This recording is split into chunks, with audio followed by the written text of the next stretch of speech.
Hello and welcome. I'm Adri Gregan and I am back for more Vinland Saga. Today we're getting into episode 4 of season 1, and last time episode 3 was probably my favorite episode of the season so far. It was really, really solid in a lot of ways and easily had my favorite scene of the show so far, which is Helga's stand. If you saw my last reaction, you already know how I feel about it. If not, go ahead and watch it. Just check out the playlist in the description here and check out episode 3. I really, really enjoyed it. And not just for Helga, though, because a lot of it was for Helga. There was also Thor's so cleverly deflecting the Ares inquisition about his time as a warrior and deflecting it into that Helga scene and about naming his daughter after his mother, apparently, as it goes. But also with the antagonists, I definitely didn't just go back and check their names just to make sure we got in the last episode. It seems that the mercenaries, the leader is Askeladd, I think, and the lieutenant, I suppose, is Bjorn. So we got in a conflict with them, and it looks like Thor's is either about to send an entire ship of warriors packing, or Thorfinn is about to have a lot of trauma to carry. Could always be both, or it could be neither, but I get a feeling we're nearing an inflection point in the story. But before we get to that, speaking of Askeladd and Bjorn, there's also the first scene of the episode, which is just absolutely masterful. Their interaction with Fjord? Floki. Bjorn and Floki. I guess that's their ship name, Fjord. It's also a body of water, right?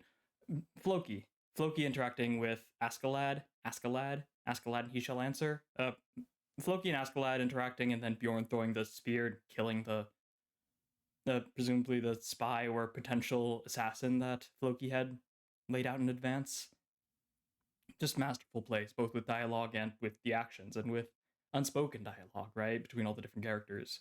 Just a really great episode all around, so I'm excited for this one. I've got a feeling that the tension and the quality of the show isn't going to dip down anytime soon, and as the show really gets moving, as we're getting into episode 4 now, and getting closer to the midway point of this first core, I can only expect things will look up from here, and things will really start to move, so I'm looking forward to that. Before that, though, as always, we're going to get into the comment of the day. Today's comment is by IPPC extraordinaire Mr. Light.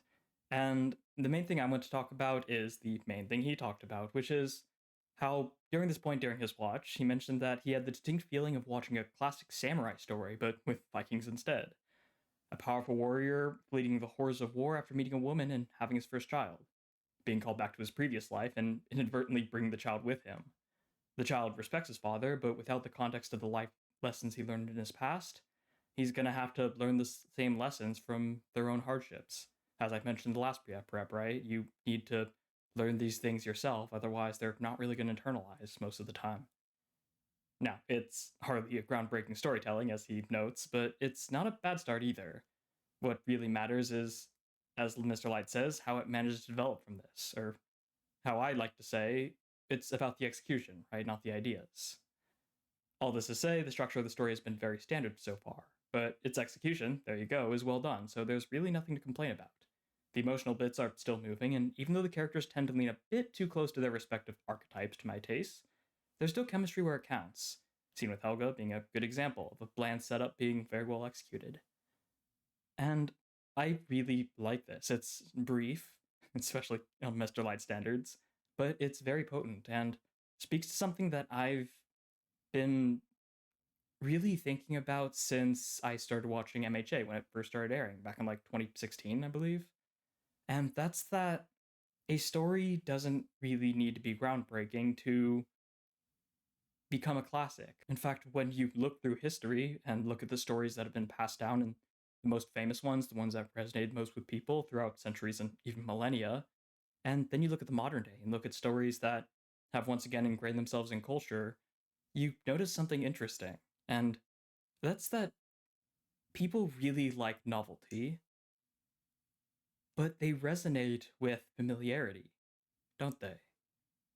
Now, this isn't, of course, a one or the other. It's not a zero-sum game. You need a certain amount of both. But the more ingrained your story is in familiarity, in a tried and true structure, like the hero's journey, right? It's the most classic and most famous example. The more your story's ingrained in that, the easier it is for the audience to connect to it. because we're pattern-seeking machines, right? Our brains enjoy something it's familiar with while also getting healthy doses of novelty. That's why Star Wars is so generational, so culture defining, right? It's not an original story. It's literally the hero's journey step by step. In fact, it was such a loyal follower of one of the most classic story structures to exist that when Disney took over Star Wars, they decided to do it again for episode 7, right? And that's all I'm going to speak on that so that we can all avoid the trauma of the sequel series, which doesn't really exist. It's just a dream. Don't worry.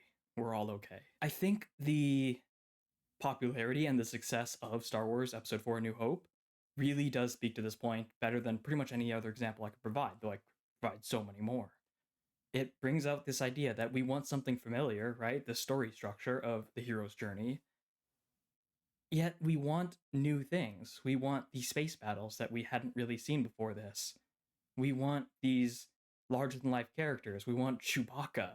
We want Yoda. We want the Force. But we want it all under the protective envelope, if you would, of an essential hero's journey. Look at My Hero Academia, going more into the anime community. It's nothing new, right? It's X-Men, basically. It's X-Men, but with high school. And at least it is for the first 2.5 or so seasons. And that's why at the beginning of this, you can see my brain is kind of jumpy right now today. That's why at the beginning of this I mentioned My Hero Academia was... That's why at the beginning I was mentioning My Hero Academia. When I was first watching it, and I was talking about it with my siblings, we really enjoyed how it was so predictable and so straightforward, completely honest in the type of story it was telling and the inspirations it had, looking at you, Star Wars. And yet it executed on it so well that it was so enjoyable. And it also had a little bit of novelty, right? It had the unusual quirk of a superhero story with the mentor coming in and out of his powers. It had little things like the antagonist being this successor the same way that the protagonist was. It had little bits of novelty, all sheltered by something we're familiar with, something we can latch onto and find comfort in. So looking at this and looking at Mr. Light's talking about with these samurai stories that have this experienced warrior, like, being done with war, going out with his son, or trying to get in peace with his son, but then being called out to battle and his son coming with him. It is a tale as old as time, right? And just like Mr. Light, I can't point out specific examples because I'm an uncultured swine who talks about samurai stories without actually experiencing many of them, at least not short enough for me to remember their names. Regardless, it is a thing, right? And I'm sure a lot of you who are watching could leave examples in the comments. Please do. The point is that story is just like Vinland Saga, right? Or at least this section of Vinland Saga.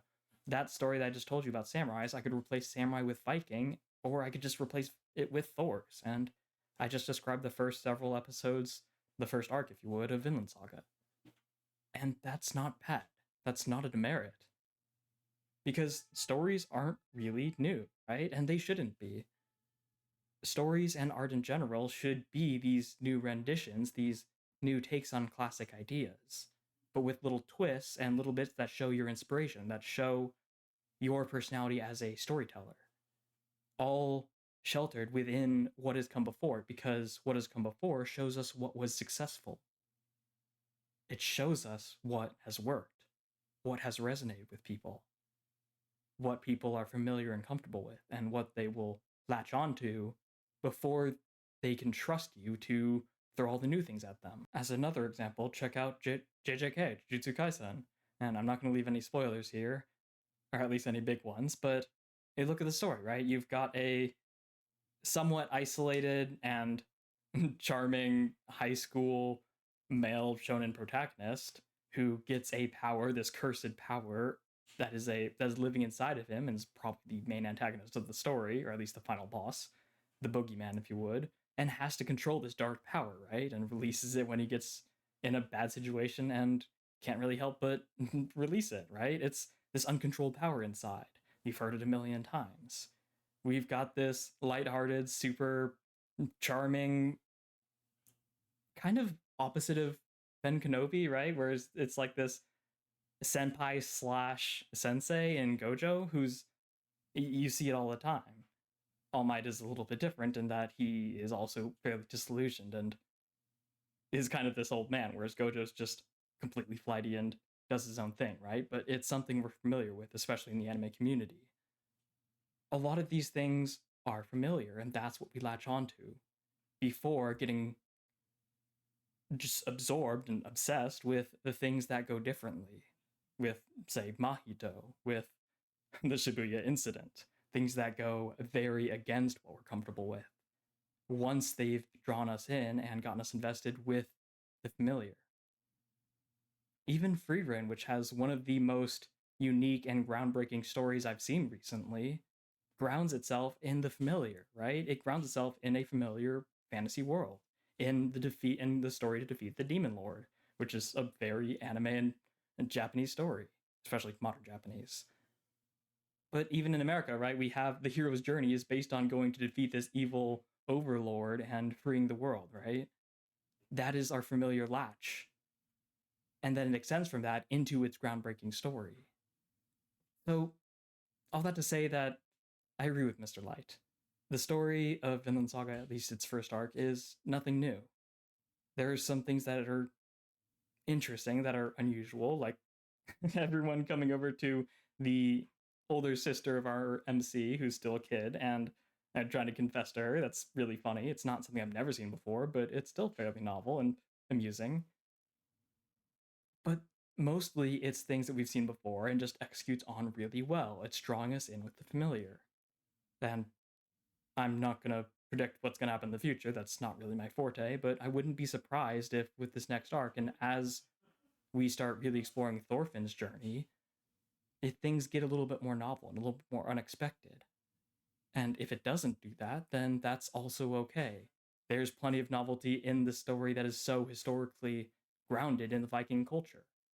So it could just tell basic war stories of a child of the war-torn father who has to learn his own lessons.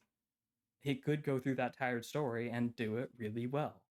And that's perfectly fine because, yeah, we love that. So, yeah, I really I appreciate your comment here, Mr. Light, and I really agree with it. I think there is where we're going to end the comment of the day.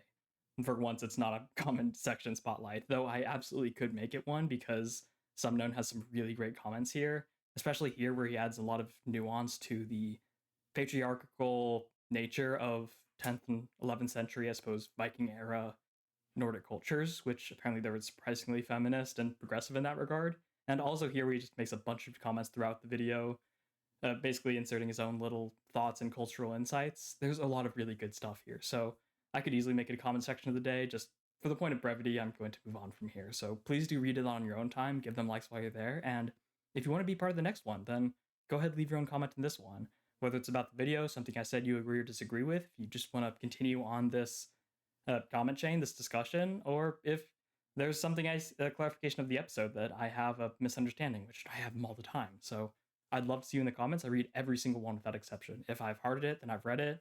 And if you check out my videos, you'll probably see it's just a sea of hearts because that's how I show you I read it. Because I really appreciate this dialogue between us. It's the majority of the value I get from this. And hopefully you guys as well. So I hope to see you down there. And if I really want to talk about it in the next episode, then I'll go ahead and pin it and it'll be the comment of the day. So I hope to see you in the next one. Why am I saying it like it's the end of the video? I hope to see you in the comments and then in the next video. But let's not get ahead of ourselves. For now, it's about time that we get into what we're all really here for. Let's get into the episode. One quick thing before I get started, though. If you want to see the unaltered version, then go ahead and check out Patreon for $2 a month. You get access to all of my things unaltered. They're full either way, but the audios and visuals, of course, for copyright, I have to shift somewhat at times. So go ahead and check that out for just the pure raw reaction, and we'll see you back here if you go ahead and do that. But with all that out of the way, let's hop into... My brain is so gone. I almost said Jujutsu Kaisen. What am I doing? Let's get into a Vinland Saga, Season 1, Episode 4.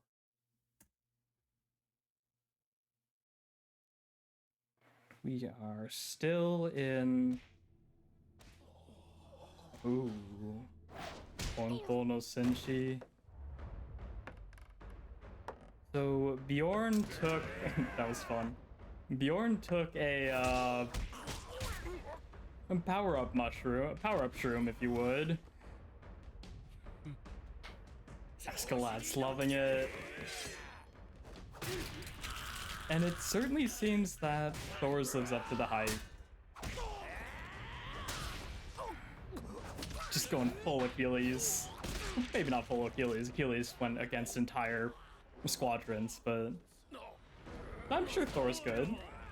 Just the backhands. Hilarious. Absolute beast.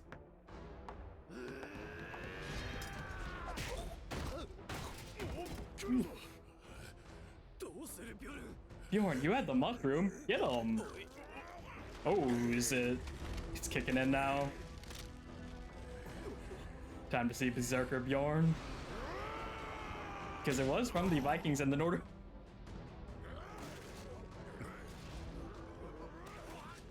Okay, that was not him. Okay, I thought that was Bjorn. I thought it just got him getting knocked out. Okay, yeah, so we're gonna see what's effectively a Berserker here who's stinging his own people. Jeez. Yeah, you really gotta stop letting him get those mushrooms.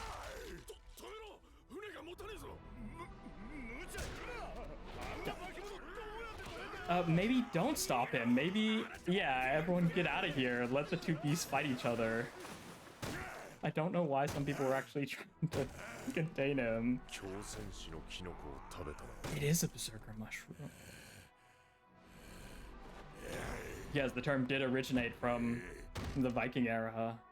I believe it's from a certain type of Viking, I suppose.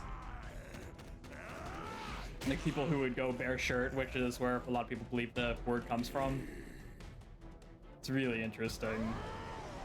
But I don't think he stands a chance because Thor's is incredibly powerful, but his strength is augmented substantially by his wits, right? And his intelligence. Though it seems that little tirade I went on doesn't matter because it did just take brute strength to defeat the Berserker. Never mind, I guess. Oh. He's still up. Okay, Bjorn. I see you.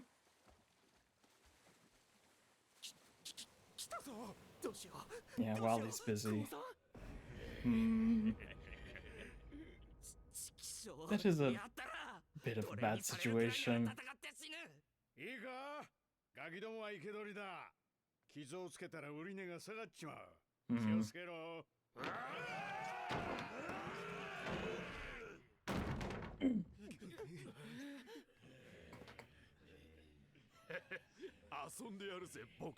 All of a sudden, they don't look super eager for war anymore. Oh, hi, Bjorn!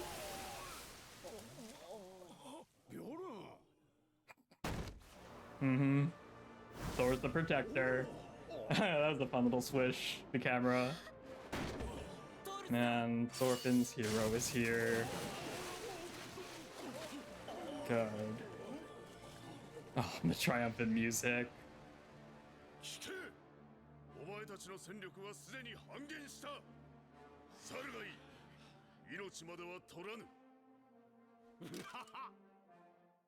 You are too excited about this. I don't like that at all. Somebody who loses half their forces, their right-hand man, to somebody who's not injured in the slightest or even out of breath. Someone who still smiles facing that is terrifying.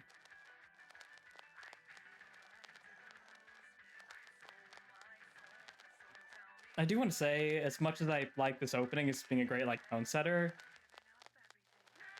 there's a lot I don't like about it.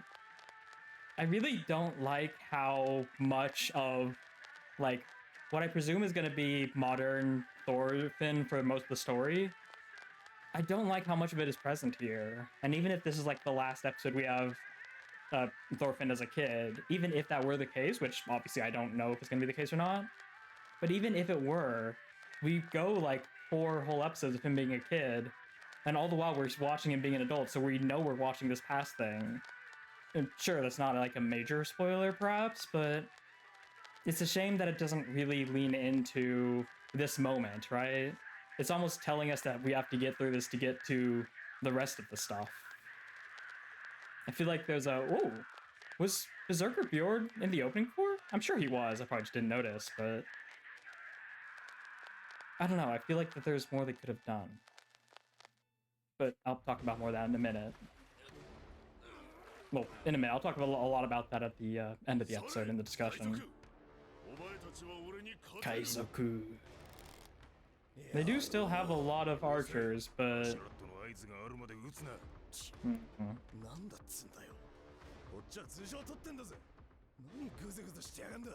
Being cautious, I presume.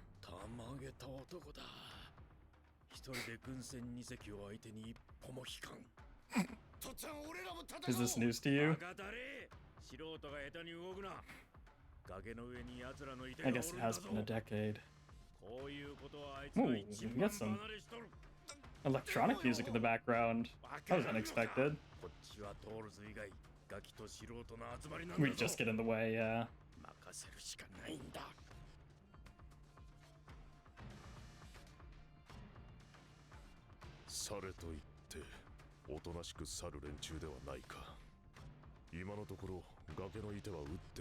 Yeah, I mean, just look at their leader's face. He's not even close to being intimidated.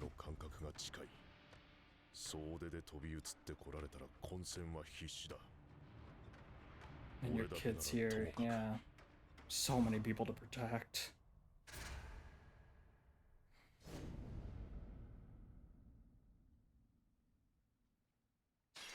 What to do?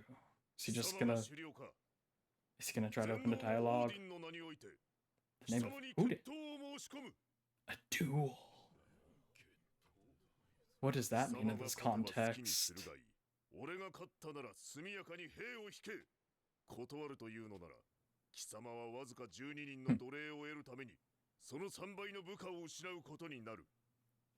Sounds Pyrrhic to me.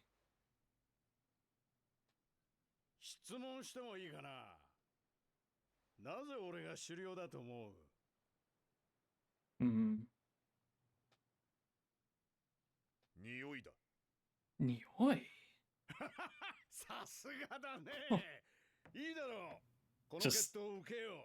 Just instinct. Masculine. Son of Olaf. Really? Doesn't look part snowman to me. Genetics. Okay.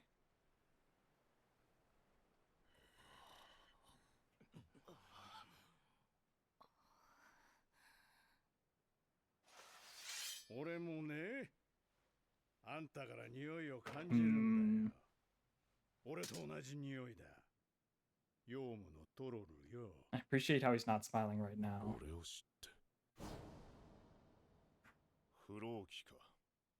Damn, good instinct.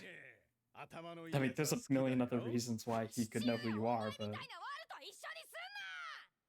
Wow. You're a bit too bold, Thorfinn. Please just... Baka. It's pretty clear.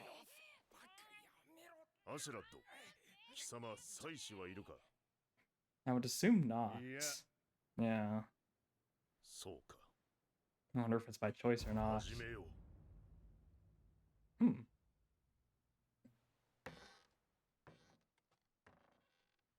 Not asking to elaborate. Guess he got the answer he wanted out of that.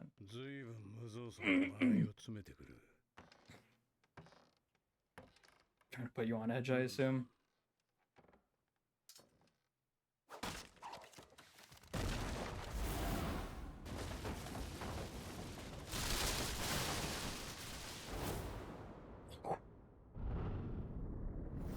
That was clean. So his goal's agility. He got a cut off.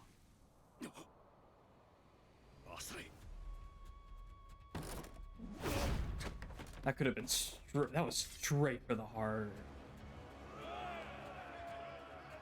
Yeah, I knew this guy wasn't. Oh, took a lot of stamina of him though. I appreciate the realism of this. As he fights somebody as larger than life as Thor's.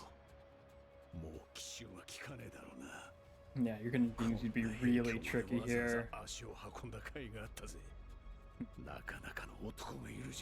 And this is after like a decade of absence of inaction. It's unbelievable. The tension building with this OST too. You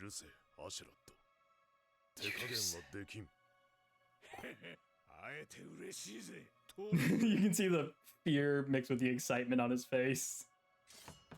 He's like, what have I gotten myself into? I love it as much as I'm terrified by it. This is a thrill seeker right here. What better person to be a leader of pirates, right? But how much of this is him trying to give the illusion of victory, and how much of this is him actually on the ropes is the real question. Looks like not much of it is faking, yeah. It looks like Thor's is actually dominating. But you really never know. Askeladd is the conniving man, so I don't think this is as straightforward as it seems.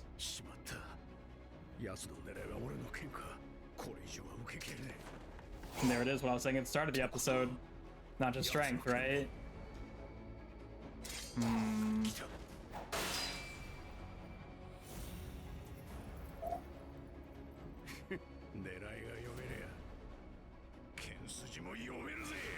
Wow. Nice. Illusion of victory. Like I said. Awesome.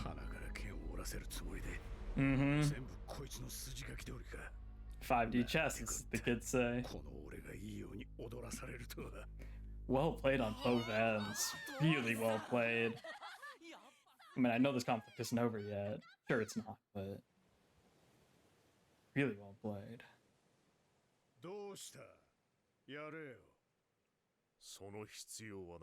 Yeah, I won. But is that enough for Askeladd?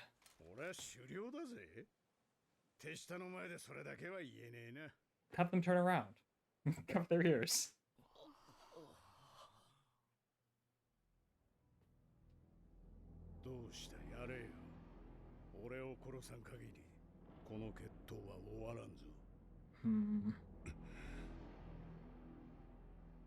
Putting stress on him. I wonder why, though. Is this part of Askeladd's plan to get out of here on top? Or is he just stubbornly believing the proper way to end a duel? It's hard to tell.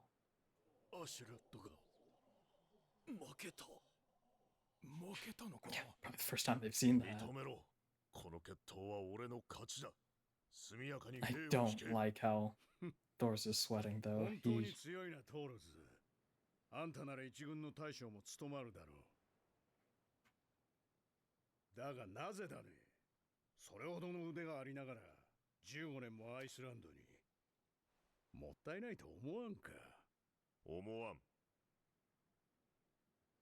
I extracted plenty of value out of my strength.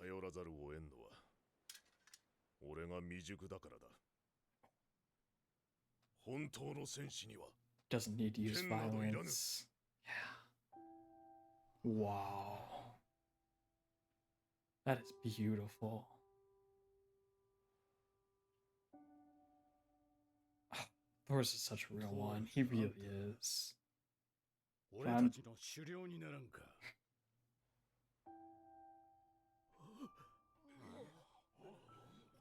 Just like that. I mean, he's not going to accept. But it's quite the offer.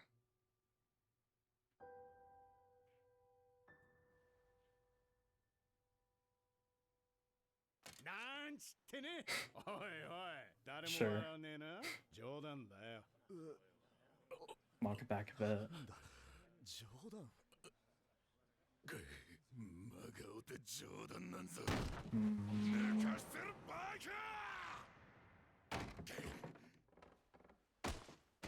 Oh, jeez. Come on.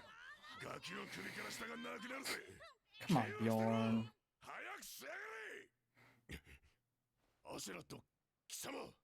Askeladd's not gonna be happy with it either, is he?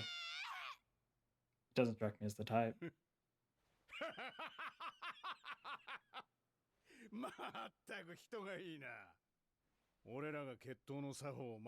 Okay, never mind. Unless he's just playing along with it, but feel it for now. I don't think this was the plan, though. I think he's just playing along with it.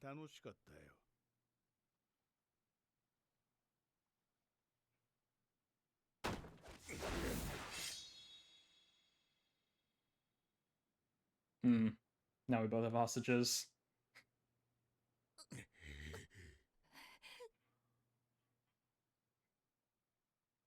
I always appreciate when these tense scenes just do not have music. Let the scenes speak for themselves. You gonna kill me for it?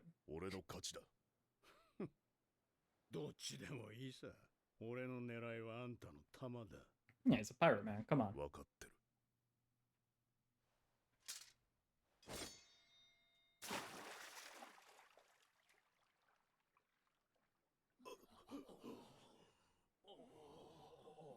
Okay, that's a great symbolic move, but...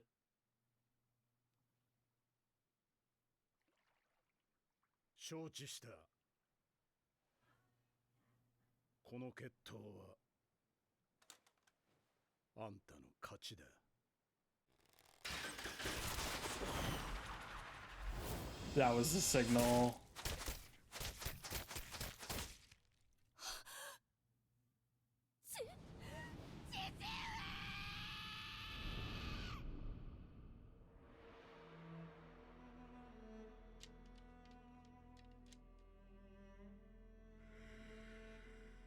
Doesn't even move. We knew the archers were there. Ugh. I acknowledge it.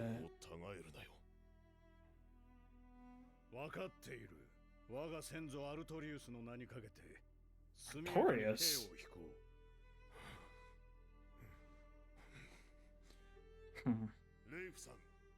He just had to get his last word in for his own pride. Oh, I didn't even notice that one. In his freaking throat.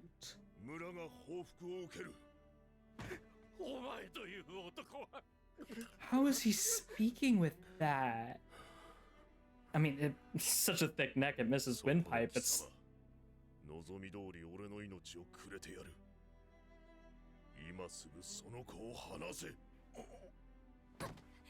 Still speaking with such conviction. The way he's standing, just the absolute image of strength.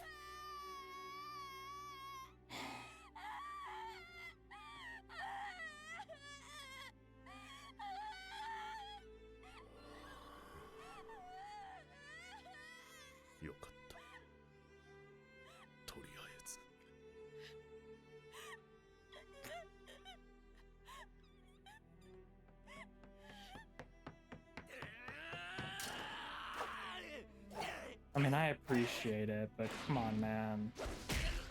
You don't stand a chance.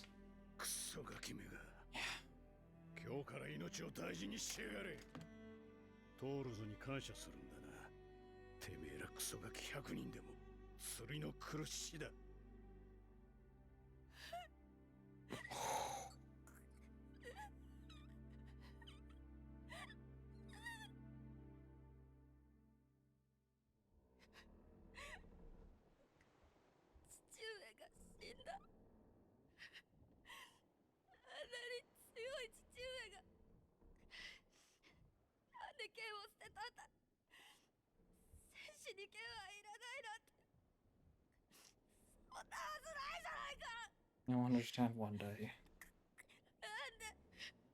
At least I hope so.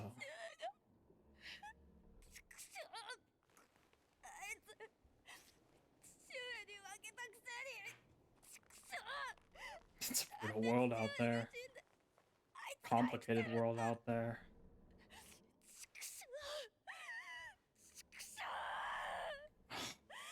Don't like those eyes.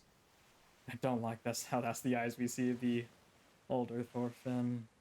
こんないい船捨てるなんてあいつらも思い切ったな。トールズがいなけりゃ動かせないんだとよ。やつ一人で5人分漕いでたらしいぜ。へえ。しかしよかったぜ。ちょうど3隻目が欲しいとき。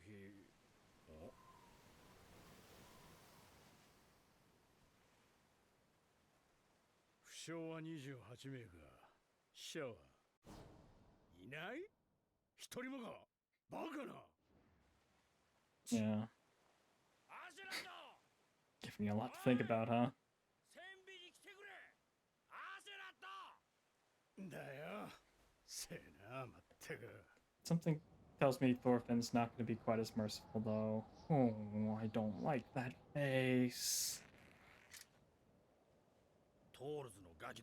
Use it only for defense.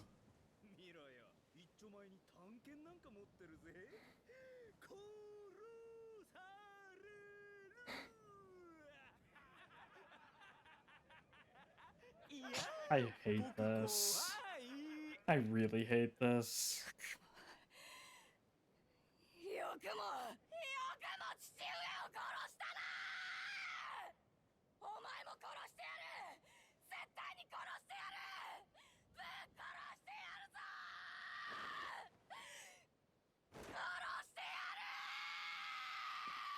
Scream.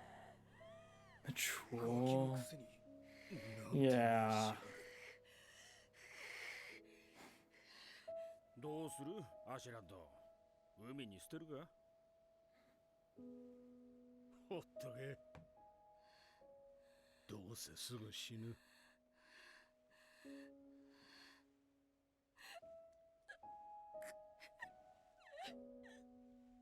All this anger, nothing you can do it with.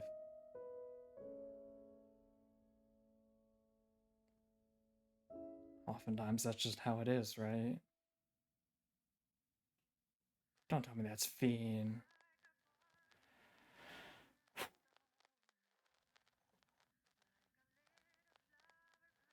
Jeez. I mean, we all knew it was going to happen, right? At least, I imagine most of us knew it was going to happen, but actually seeing it, seeing how he stood there, just like that.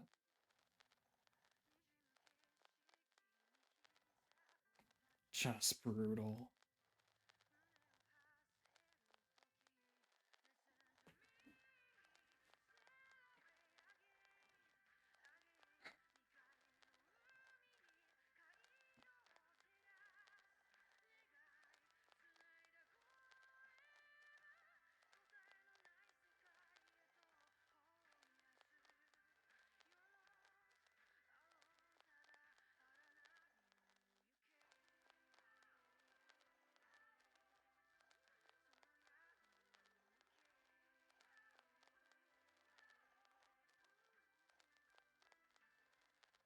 Such a beautiful ED song, as Hamer does, right?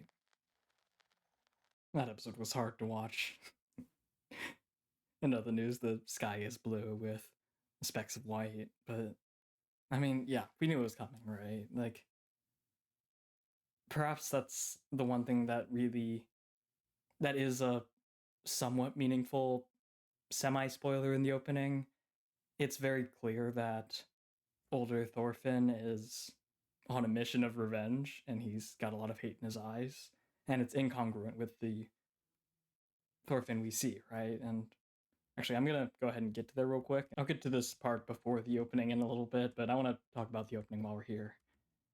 So, like I said before, I like the atmosphere of the opening. It feels very fitting, and for a show like Vinland Saga to go through things like this, it really feels like a saga, right? It feels like we're going through a larger journey rather than something that's explicitly character focused, like perhaps you'd see in Jujutsu Kaisen or Frieren. This is a saga, right? This is a story of maybe not the ages, but something that's a lot larger of a scale than a lot of stories maybe we're used to, and that is this story of this era, right?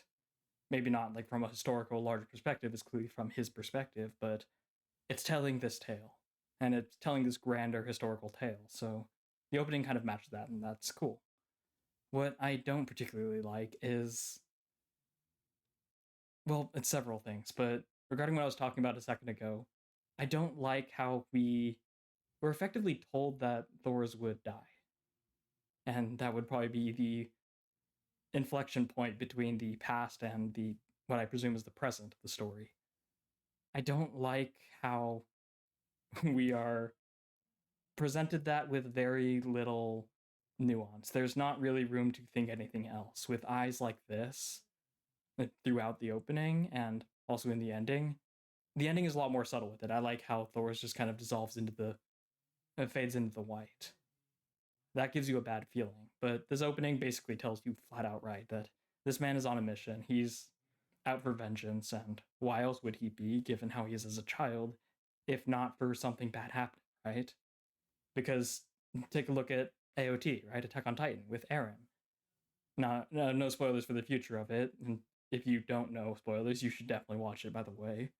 But Eren is rather a quite hateful person, right? He's got a lot of demons inside of him, pretty much from the first moment we see him, practically from his conception. There's no event that happens that makes him like that. It's just in his nature. Thorfinn is very different, though. He's the opposite, I would say. He grows up in this culture of war, of glory, and sure, he holds those values too, but his greatest values are seeing new lands, are exploring the oceans, and seeing lands that people haven't seen before. It's not about attaining this glory, even if he does value that. It's not his end goal. His end goals are much more peace aligned and really reminiscent of how Thor sees the world. That there's so much more to life than conflict, than warfare. So to have that Thorfinn as a child and to see this in the opening where he's hate filled and he's sharpening his dagger and his eyes basically have one mode, and that is angry boy, to see how attached he is to his father and to his family, it pretty much tells you that somebody close to him is going to die, probably the person he admires most, and he's going to go out into the world dagger swinging, right? And that's not a major spoiler. I don't consider that a major spoiler. But it still is a shame, and it still takes away from the uncertainty of whether Thors is going to die, of how things are going to play out. I'm not saying that you can't have the older Thors here, and I'm not saying that the studio should have or certainly didn't have to like change the opening or just to keep him a secret to try to hide the fact that Thorfinn is gonna grow up. It's pretty clear he's the main character, not Thor's, as awesome as Thor's is. Thorfinn is much more main character energy, right? So we presume that the story of Vikings isn't going to be taking place with a child. Don't get me wrong. He's probably going to grow up at some point. And showing that isn't necessarily bad. I think it's a shame that the story is basically presented to us, especially these first 4 episodes, as a prequel. In the manga, of course, that wouldn't happen, right? Unless there's like a scene that they removed from the beginning where we see Thorfinn reflecting on this. We're getting this told to us straight in the manga. We are watching this story as it goes. We don't know how long it's going to take. We don't know if the first several arcs are going to be him as a kid and eventually he's going to grow up. We don't know if it's going to be a chapter. But when you have your opening like this and you have so much more of him as a teenager, presumably, we watch these 4 episodes in the mindset of this has already happened. This isn't in the present. This isn't happening. And that does take away a certain something from the story. It takes away from us connecting with the moments as they're happening as much as we maybe would otherwise.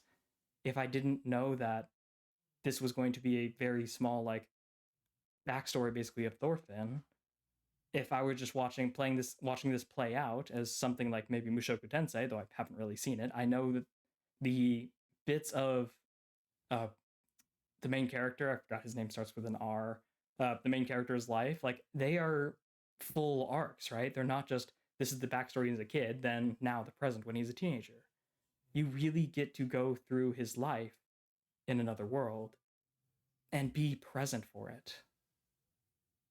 Here, it's hard to be present because we know what the present looks like, and it's not where we are right now. Ultimately, it's not a major complaint. I'm not saying this, like, knocks it down, the show, from like an 8 to like a 4. It's not that massive of a deal, but I do think it's worth pointing out because I think it's something that this falls short for, and I think it's something that future stories could benefit from, and I think it's worth calling out. Not just to point and laugh at it, but the purpose of any critique, right? For the benefit of the future, for the benefit of our media literacy, and for us appreciating when things are done well and learning from when things are not done well. You've seen JJK Season 3. As Choso says, the purpose of an older brother, whether they do well or not, whether they succeed or not, they are an example for their future siblings, right? For their younger siblings. If they do really good, then their younger sibling can aspire to be like them. If they do bad, then their younger sibling can know what to avoid. That's what this criticism is for. It's not just knocking the show for the sake of it. It's to learn as much as we can from it, right? Its successes and its failures. And there is plenty of both. But I want to give a little bit of point here, just to talk about the opening and a little bit of my hesitation from it. And I think through the lens of Thorfinn here, given where I am currently in the show, is a good place to do it. I'll probably talk more about the opening as the arc continues to progress, as the core progresses. In fact, I almost certainly will, but I think I'll leave it off in there, because there's plenty in the episode itself for me to talk about. So let's move on to the scene before the opening first. So we start this episode off with Thor's absolutely demolishing these people with the most merciless of backhands, and barely even flinching, right? It's your typical, this man is unstoppable. He's larger than life, right? He's Perseus, he's Achilles, he's a character who's not Greek, but I'm from the West, so I know about the West's origin, which is ancient Greece. It's not, but sorry, it's kind of an inside joke with historians. Point is, this guy, Thor is going berserk, and, well, he's not going berserk. He's just walking around and stamping on a bunch of ants, and Bjorn goes berserk and starts attacking her own people, and his people, like, fights back, trying to subdue him, obviously to try and preserve the ship, but really they should know better, and eventually they catch on that this is not the fight worth fighting. And yet, not even this absolute feral beast stands even the slightest chance against Thor's, and he's out like a light. Even stronger than a monster. So, while he's fighting, we try to go and take the people that Thor's obviously cares about, both just to have hostages to sell them, which is the goal, and also we'll have some nice leverage, right? But don't underestimate Thor's. His main goal is protection, not attack, so he's here to defend. And, oh god, Askeladd gives just the perfect smile that describes his character, and really the most reasonable reaction I would expect him to have in this situation. This thrill of, what am I actually in for? As he says in a bit, I'm so glad I came here, because this is exactly what I was hoping for. Foreshadowing of, you need to wait for his signal. What is he waiting for? Great Chekhov's gun right there. Great comment by Leif. We'd just be in the way. We've just got to leave it to him. And they do. But, of course, Thor's is as smart as he is strong, right? So he knows that he can't really fight and defend at the same time. And if he were to try, then he'd inevitably end up losing people. So he finds a smarter way of dealing with this, a duel. And this kind of goes back to what we were talking the pre-ep prep with all these different cultures sharing these roots of these essential stories, right? These things that connect us.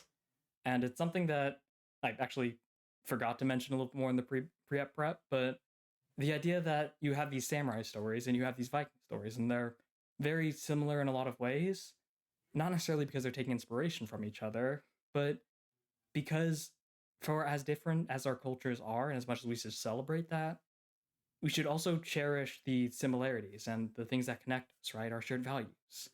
With the samurai and the Viking story, you have these people who are tired from war try to teach their next generation, their children, to avoid their same fate. But people learn from experience, so inevitably that goes wrong, and the son has to learn himself. That's a very human story, right? Regardless of culture. So it makes sense that we see these in all these different cultures. The same thing I think applies to the duels here. It's cool how we see these things, right? We see them not only throughout different cultures, but also throughout different eras. If you've seen the Hamilton musical, or if you just know about early America, you have these duels, right? Now, obviously, the 10 Duel Commandments in Hamilton is fictional, but it is based on the actual the rules and etiquette of dueling in the time, right? Which there is. And like I said, it's multicultural. If you look in Japan, again, you have these samurai, right? You have these duels. If you look at Europe, you have knights who are facing off against each other. This is something that happens all around because when you have these two large forces fighting, it makes sense that the culture of warfare would develop a way of having one-on-one ways of settling things. Oftentimes, this is individual people settling differences, but it can also work for larger forces because losing manpower is bad for both sides. So if we can settle things in a slightly less bloody way, in a way that you represent our side, we represent your side, modern day, that's sports, right? Why not? We might as well. Now, of course, whether the loser will accept it or not, whether they'll be gracious about it, is something else entirely. In this case, you're dueling a pirate, so that's already kind of iffy, but even with two organized forces, are you really just going to accept it? That's why we don't settle our political disputes and our who controls oil through sports, right? Because no reasonable man would give up on something so valuable just by letting somebody represent you in like something of sports or like a duel. Regardless, the intent is there, and it's seen throughout these different cultures, throughout the different eras, and it's cool to see it's also in the Viking culture here, and it's something that people respect, right? And Loki, Askeladd does respect it. He doesn't go along with it fully, and a lot of people aren't willing to go along with it, but there is clearly respect for it, right? There is clearly, I mean, he swears on the name of his son, of his father, showing that he respects this, right? There is this deference to these cultural norms. So Thor's and Askeladd get ready for the fight, and I really like how this. First of all, I really like how Thorfinn just steps up and it shows his brashness and it shows signs of the person he's going to be, right? Because I do want to make something clear that when I was talking about the opening, I'm not saying when I said that they were incongruous, the child Thorfinn, his optimism and his main goals not being about war and the clearly vengeance stricken teenage self. I said they're incongruous, but they're not completely different people, right? You can see bits of him being very brash, being reckless, maybe doing things he shouldn't do, putting himself in danger when he maybe doesn't need to. And I think we see that here, right? He really shouldn't be standing in between two people who are about to duel when one of them is the leader of a bunch of pirates and the other is his father, who is kind of insanely strong. And I also love the generational diss of idiot, baka, weird armor, weird looking armor. What an energetic boy. And then Thor's asks if he has a wife and a child, answers no, and that's all he needs to hear. And I appreciate how this isn't elaborated on. It's kind of left to you to put together why he says this and why he seems satisfied by this, why he doesn't inquire further, and he just decides to move on. Is it because if Askeladd says yes, he was going to ask more, so if he says no, then he doesn't care anymore? Or is it because he's trying to gauge Askeladd? So whether he says yes or no, he gets his information and doesn't need to know more. In this case, maybe him saying no, he doesn't have a wife and children, says a lot about how he may fight, right? He doesn't really have a home to go back to. He can fight without reserve. Maybe he doesn't have this familial attachment, so he's going to be a little bit more unpredictable. There's a lot of things you can glean from even a simple yes or no answer to something like, do you have wife or children? And I assume that's the case here because Thors is really, really smart, right? He's really clever. And we see how clever he is and also how clever Askeladd is and how they engage with this battle. Thors close the distance carelessly, or at least giving the image of carelessness, right? To put the other person off edge. And he's clearly not in a rush. He's just hunkering over towards him. So Askeladd decides to gauge his reaction when you do something unexpected, bring something down on him. He also uses that time to show off his agility, which seems to be his best trait, other than intelligence, of course. And it gets a sneak attack that is alarmingly close to killing Thors, because that was going straight for the heart. And like the only reason it didn't finish the battle instantly is because it was a little too shallow. And I think even in that initial interaction, you can really see why I like this duel so much and why it speaks so much promise for Vinland Saga and how its fights are going to play out in the future. Because these aren't set pieces that the mangaka has just set out and they just do their simple battle, right? They have their special attacks, they fight each other and they counter each other perfectly. They're messy, right? They have to think about, why is this person doing this? How am I going to adapt to this? Askeladd clearly wasn't expecting Thors to just start walking towards him menacingly, right? And yet he still decides to go with what is clearly his main strategy, right? To end the battle as quickly as possible. Distraction, hide himself from his field of view, and go for one single decisive strike. Focusing mainly not on his strength, but his agility. Of course, you need plenty of strength to slice through somebody like Thors. So, even though this fight isn't going how he'd expect it to, he's still able to adapt to it, use his best attack in a really cool little spinning shot there, and try to deliver the finishing blow. Yet when it doesn't work, he doesn't give up, right? He's offset, he's not particularly happy with how things went, and yet he's still thinking of a way that he can win, right? My main attack didn't work. This was very worth it. Now we get to have a real fight. So we get into the main meat of the fight, and Askeladd just wins all the medals for the best expressions, the anxiety and excitement mixing together. It's so perfect. And we get into the main meat of this, which is just Thors wailing on Askeladd in something that seems one-sided, but is really just both of them gauging each other and also trying to trick the other person into their play, right? As we eventually see, this is really, they're both waiting for the other person to realize what they want them to.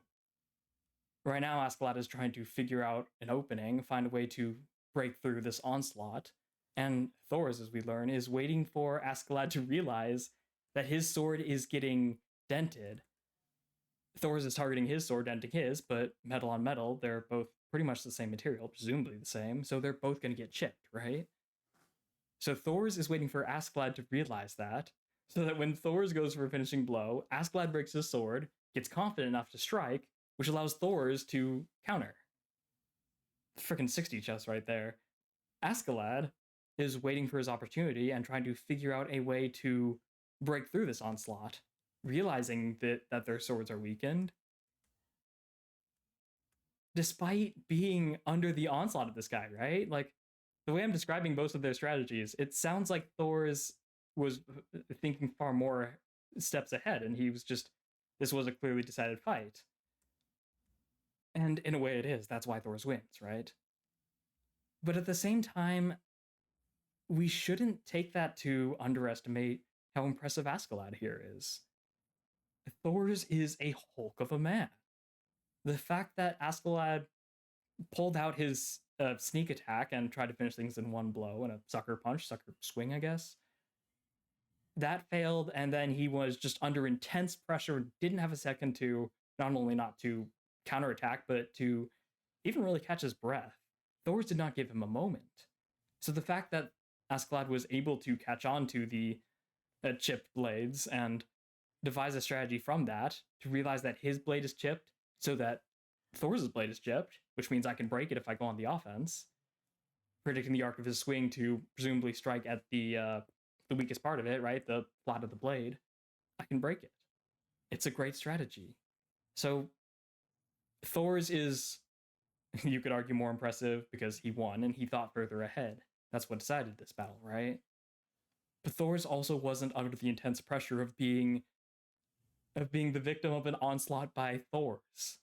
So I want to give Askeladd immense praise and honestly give him almost more respect than Thor's for being able to figure all this out under such stress.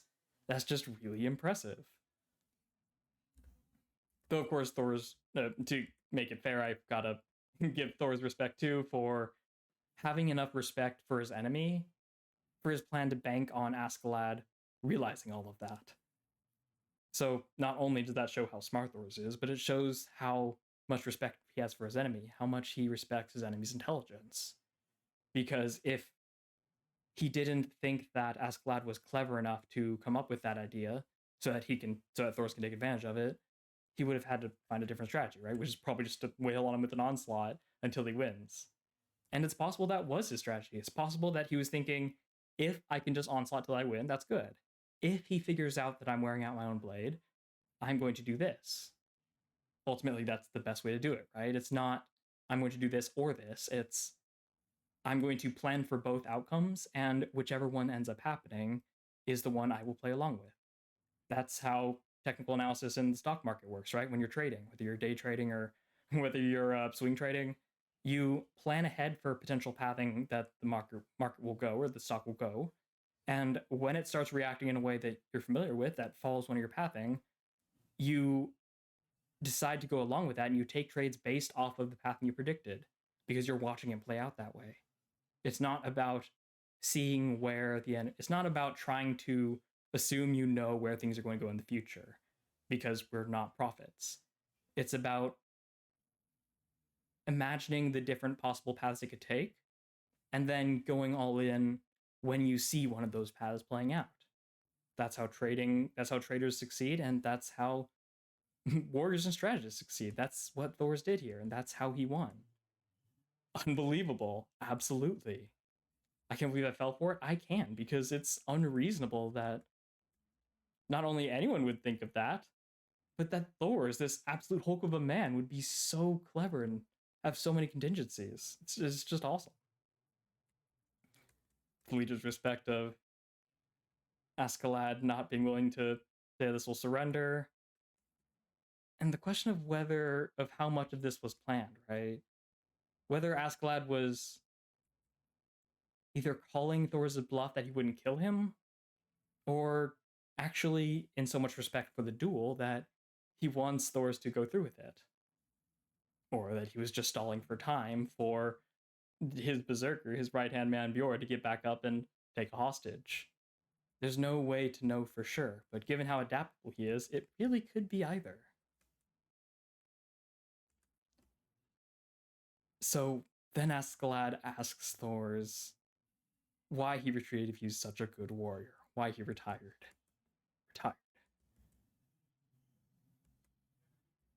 And then Thor's delivers the gut punch line of the episode. I must rely on a sword like this because I am not yet a master. A true warrior doesn't need a sword.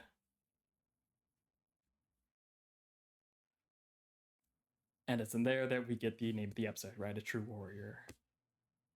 And we get a brilliant insight into how Thor sees conflict and conflict resolution and what makes a warrior. And like we were talking about again in the pre-up prep with Mr. Light, it's nothing groundbreaking, right? You could find any number of stories that mention that a true warrior, true strength is not the ability to slaughter a million opponents, but the ability to defeat a million opponents without killing any of them. Right? A true strength is being able to resolve the conflict while maintaining as much value as possible. The value of your life, the value of the people of your lives around you, and the value of the lives of the enemies. Not that there are any enemies in Thor's case, but a true warrior is powerful enough to not have to resort to violence, to the sword. Now, is that actually true? And is that something that is like reasonable and realistic? In this era, debatable. But it's a good ideal to aspire to, right? Similar to the I have no enemies line. It's not saying I will never fight, but it's saying that I will aspire to this North Star and I will endeavor and strive to become the person who does not need to wield a sword to get what I need, to resolve conflicts. At the same time, I think there's a bit of self-loathing in this. I think there's a bit of Thor's looking back on his bloodied path and having regret for it, and wishing that there had been another way, that he'd been good enough to find another way. There is an implication in this, and in the way he says this, that he doesn't really see his strength as a net positive necessarily, or at least as a full positive. I'm sure that there are countless sleepless nights that Thoris has had since leaving the battlefield, wishing that he'd found another way to resolve conflicts, to get his way, to allow his people to flourish, that didn't involve so many lives being cut short. He's gentle, right? He's kind, he's loving. And given his line about having no enemies, it's not hard to extrapolate that he doesn't particularly value his ability or his history of killing lots and lots of people, aggressive or otherwise. So yeah, I think this is a North Star to reach towards, something that he can never really achieve, but should always strive towards anyways. And I think the flip side of it is that it's a reflection on himself and a bit of a denunciation of himself.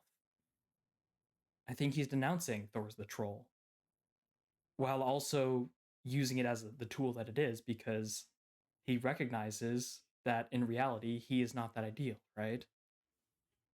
He even says so right before this. It's because I wield a sword that I'm not a master. So while he denounces his bloodied path, he's not rejecting it completely, right? He's not being stubborn and being a fool. He's able to still, I mean, he doesn't kill anybody here, so he's clearly skilled enough to not kill people, to disarm people, but he's more than willing to wield a sword despite not wanting to, because he recognized the reality of the situation, at the same time denouncing his past of bloodshed and reaching for that North Star where he doesn't have to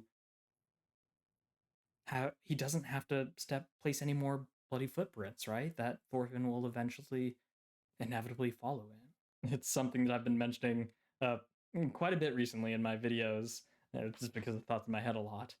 And that's that a lot of people today have trouble holding two thoughts in their head at the same time, specifically two seemingly contradictory things.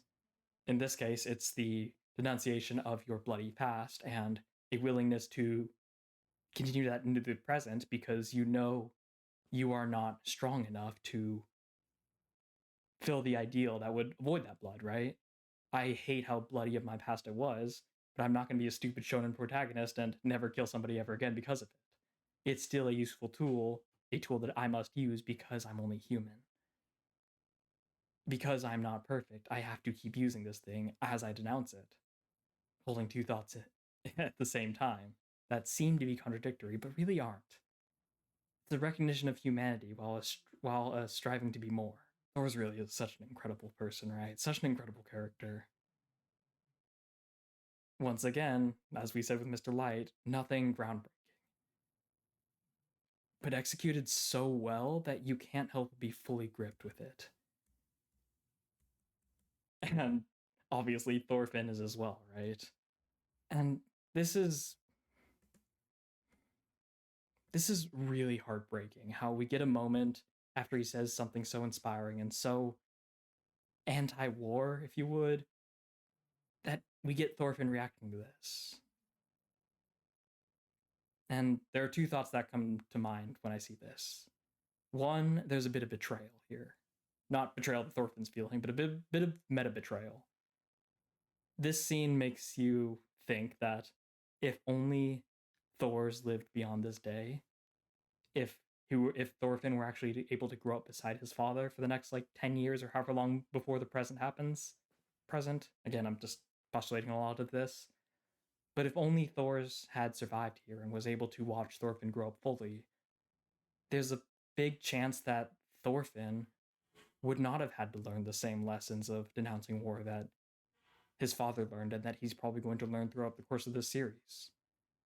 This moment could have been a pivotal moment where he finally begins to understand why his father told him, "You have no enemies." This could have been a big moment where he finally starts to grasp that his ideal, the ideal warrior, is somebody who denounces bloodshed. Instead, this ends up, well, I'm not sure yet, because I haven't seen past this, of course. We'll have to see how this gets internalized by Thorfinn. I can see two ways of it going. One, Thorfinn pushes this thought down and submerges it and tries to bury it. And if that happens, then I think eventually there will come a time when he does learn the lessons that his father learned, that he'll remember what his father said, and it'll guide him moving forward. He'll shove it down, but you can't kill it completely, right? It will resurface eventually, probably after a lot of very difficult lessons were learned. The other way I see it going is much more distasteful, and I'm a little worried this may happen, but it's hard to say if it will because it would require Thorfinn to basically rewrite the vision of his father.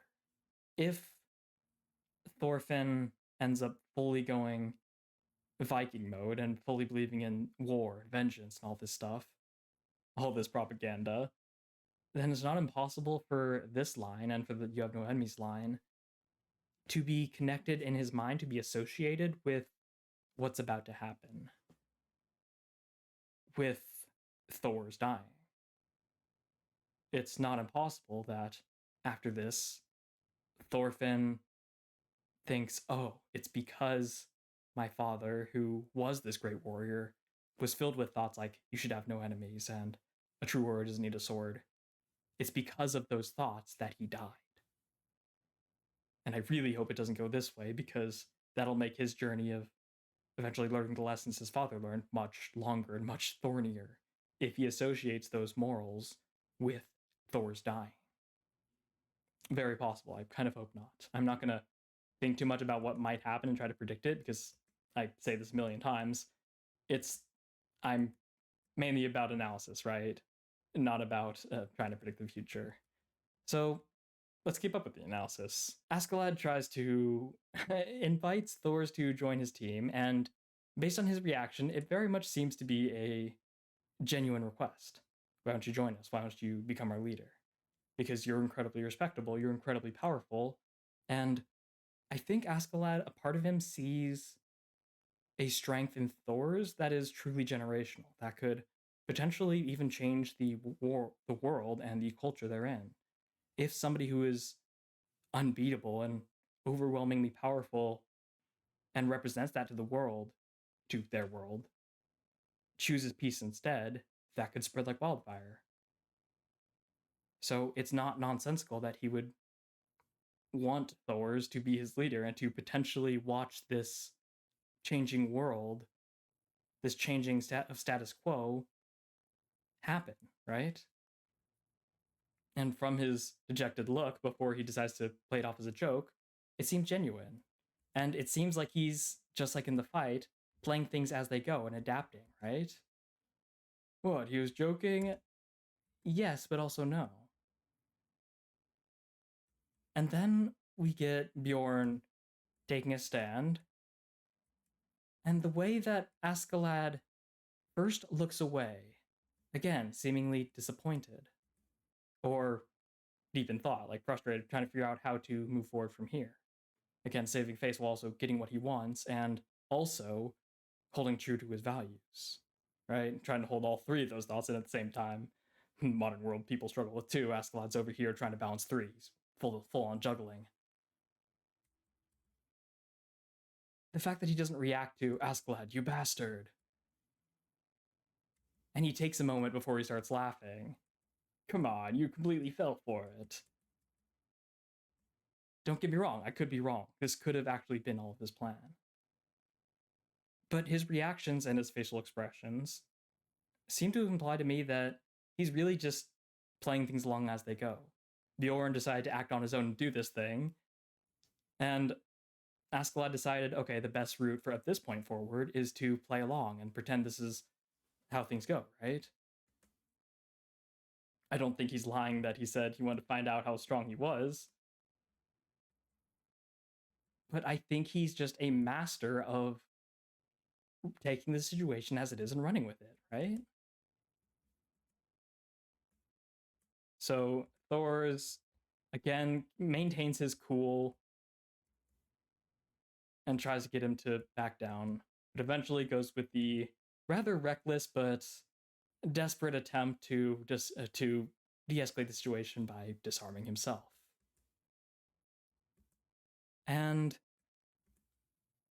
it sort of works. It does get Askeladd to finally admit that Thor's won the duel, but it also gives Askeladd the moment he needs to send the signal. The opportunity, I suppose. And the fact that Thor's this entire time not only doesn't give this like, oh, you traitor, how could you do this, right? He never once breaks his composure. You can tell he's so labored. He's struggling to hold on. He's got a freaking arrow in his throat, several in his torso. And he still gives these orders and talks to his son. And for this entire scene until the very end, we never once see him so much as take a knee. He certainly doesn't fall over.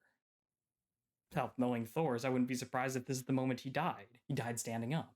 It would be very much like Thor's. But I think this show of strength, this not defiant move, but so I've been struggling to think of the words of what I want to say here, how I want to express what I'm thinking and what I'm feeling. I think the best way is to explore the alternative and what you'd probably expect to happen in something like this. Normally, when the beloved father gets flooded with arrows and he's about to have a tragic death scene, he'd fall over, right? Oh, you bastard! Bring out our empathy and our hatred of the enemy. He would like have this moment where he's gasping for breath, and we're like, no, stay alive. And he's drawing out the sympathy, right? The scene is trying to draw out sympathy, so it makes this gut punch hurt all the more. That's what you'd expect from a scene like this. And I don't think it would have been out of character for him to do it either.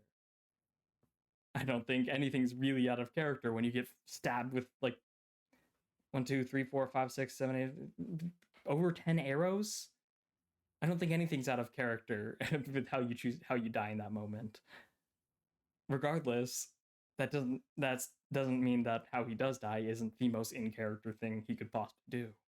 And also, despite not being as sympathy drawing as somebody on the floor gasping for breath and in clear agony, I think this makes it even more emotional.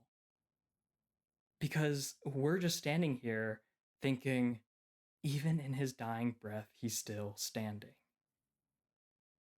Even as he's in agony and facing his mortality, for perhaps the first time in his life, he is holding true to his position as a father, as a leader, as a Viking, as a man. Being in this position of strength, he is maintaining his status and the larger than life figure that a lot of people have of him, similar to All Might Season 3, when he has his fist in the air in his final fight, right? Well, it's not really his final fight, and I shouldn't elaborate any more on that for potential spoilers of MHA, but in his big fight, I should say, he continues to represent strength because he is that symbol, right? Thor's is that symbol. And he's that symbol until the very end. Even so much as giving out orders to Floki and telling him what he needs to do moving forward. I mean, he tells Leif to bring his head to, what was that name? Sigvaldi? The leader of the Joms Vikings, the Joms warriors, I suppose. Because apparently that term is like in question and is there's a little bit of academic discourse around it, which is why in the actual Japanese you can hear him say the Yoms no Senshi, I believe it is. Okay, well, it can't be that fast, you can't really hear anything, but Yomi no Shiryo, so probably the leader of the Yoms. But I mean, it's not an important deal, but it's the Yoms warriors, right? It's just the Yoms Vikings. I believe is like an older term that we use, but is not really in as much favor now. But yeah, the point is that he tells Leif to bring him his head because if the leader thought that Thor's just disappeared to avoid his summons, to avoid going out with what Floki said, then he'll punish the village. It's his paternal instincts, right? Protecting the village. You're crazy. This should not be what you're concerned about. You should not be telling somebody with your dying breaths to bring my head to a powerful person so they don't punish you later. He's considerate and always thinking ahead, right? Of what's the best situation, even if I'm no longer in it.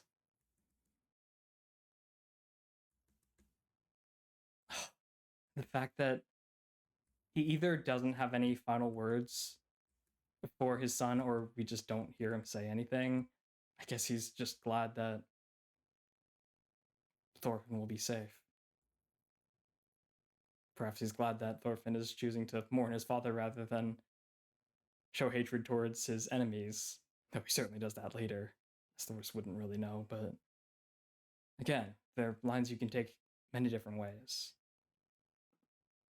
But all of them speak to the strength of Thor's, to the absolute unit he was, and the symbol he represented. The symbol that'll hopefully, again, be buried down in Thorfinn's mind, but one day will hopefully resurface. And as he learns things the hard way, as he learns the lessons that he was told but couldn't really accept as a child, hopefully those words will resurface and they will fuel him in his journey, in his growth moving forward. There's only one way to see for sure, but watching the slow transformation of the frustration as Thorfinn just tries to reconcile what's happening, with what should happen, the reality versus how things should go. My father won, and yet he died. It doesn't make any sense. The world is wrong for this. Oh, God. I'm not going to go into a whole spiel here, as tempted as I am, about the world being wrong and about how relatable it is in modern day, frankly. I'm just going to comment here about how if you're going to have this transformation, this pivoting point from this bright-eyed, bushy-tailed young child to the clearly vengeful teenager that presumably we're going to see in the next episode, it's one thing to have it be grounded in his idol, his father, dying, which it is, right? And that would have been sufficient to a degree on its own. I think it's so much more powerful when the mangaka goes a step further and decides to ingrain it in something that is so much more relatable and so much more heart-wrenching and makes it almost impossible to really blame Thorfinn for this transformation. The world is unfair. And anyone who's had any real experience with the world can relate to this, right? Can understand it. The world is unfair. This doesn't make sense. My vision of how things should be and how things end up playing out are irreconcilable. And frankly, that alone is enough to break anybody. And for a child like this, it's such a great justification for him switching modes basically into this vengeance, into this heartbreaking scene where he just can do nothing but scream out in pain and sadness, and yet can't do anything about it because he really can't, right? All he can do is scream into the void and scream out his frustrations and these feelings that he can't control, and yet can't point anywhere other than in a general direction of vengeance. It reminds me of Demon Slayer with the Mugen Train movie, right? Tanjiro screaming out at Akaza. It's such a guttural, visceral reaction, and in the topic of sympathy, what a great way to pull out sympathy with the audience, right? And even a little bit of empathy, perhaps, than having your main character feel so helpless. All they can do is scream at somebody. Despite having no power to change the world, he's too upset by the unfairness of the world to just do nothing, so he screams. It's heart-wrenching. And in service of what's going to happen in the future, what I presume is going to happen in the future, it builds towards us understanding Thorfinn as he probably becomes this vengeful, hateful teenager. All of this empathy, this sympathy, this helplessness that he feels allows us to not only more seamlessly understand this transformation, but be on board with it, right? Even as we know it's not ideal, and we hopefully the audience was fully on board with what Thors was saying and doesn't like seeing the direction Thorfinn goes. We are more willing to see him go through it because we can understand his thought process, his emotions. We can perhaps relate with it a little bit, and we can better tolerate as a result this hard to watch journey. I don't know another way to put it, that he's about to go on. And I think that's great. I think, just like we were saying one more time, referring to the pre-ep prep, it's just a great way to, it's a story that is not new, but is executed perfectly. And if not perfectly, well enough that we are fully on board with it. We don't need the novelty because it's being done so well. It's just a good story, right? A story with novel ideas and bad execution is a bad story. I don't care how novel it is. It can lay the foundation for future good stories, but bad execution is a bad story, plain and simple.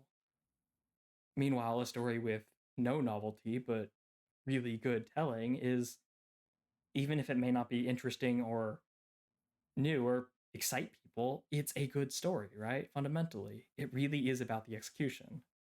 The execution is not all that matters, but it is the deciding factor of whether a story is good or not. I don't care how good your ideas are, you better execute it well. That's a lot of stress I go through as a writer, as an aspiring novelist. I have what I'm not afraid to admit are incredible ideas and a brilliant story. But whether I can convey it to my audience, whether I can properly execute on my ideas is another matter entirely. And that's where the real craft of storytelling comes in, right? Not to say that having really great ideas isn't part of the craft, but the main craft of it is really in that execution. How well are you able to present your ideas and make a good story? So far, Vinland Story has made a good saga. Vinland Saga has made a good story. And that says a lot about its writer and says a lot about the future. So I don't see that changing anytime soon. And I'm excited for that. If you're excited as well, go ahead and subscribe to be notified when the next one comes out. As you can see, I've been on a bit of an on and off hiatus lately, but I'm trying to get more back into it. It's been like 10 or 11 days since the last one. I'm trying to do it at least every week or every other week. And we'll see. Hopefully I can get back to the daily schedule like within the next month or two. That's the ideal. We'll see how things go. So if you want to stay updated with that, go ahead and yeah, subscribe to get notified. And also join my Patreon. If you want to donate, go ahead and you get unaltered reactions. But if you want to join us free, you get access to my Discord and you get a lot more like interaction with me and my community. And it's like 24 members right now, so it's a really close knit community of the IPPC, the International Paragraph Production Committee, and it is just a lot of fun there. There's a lot of great conversations and a lot of really silly ones too. So yeah, check that out if you're interested. That is completely free on my Patreon. It's just the layer removed so that like crazy people, and it's not just fully open to the public. It's at least one step removed, even if it doesn't actually cost any money. So go ahead, check that out if you're interested. If you really like the video, go ahead, please do leave a like. And if that hype button appears when you like it, go ahead, press that too, because apparently the algorithm really, really likes that. So help me grow this community and we will all benefit from it. So yeah, I've already said the commenting stuff, Patreon, blah, blah, blah, YouTuber housekeeping. You get the deal. The most important part is that you're here, you're watching, and you're hopefully leaving your comments, your thoughts in the comments. So thank you for that, and thank you for watching. I hope to see you in the next one. But until then, have a lovely rest of your day.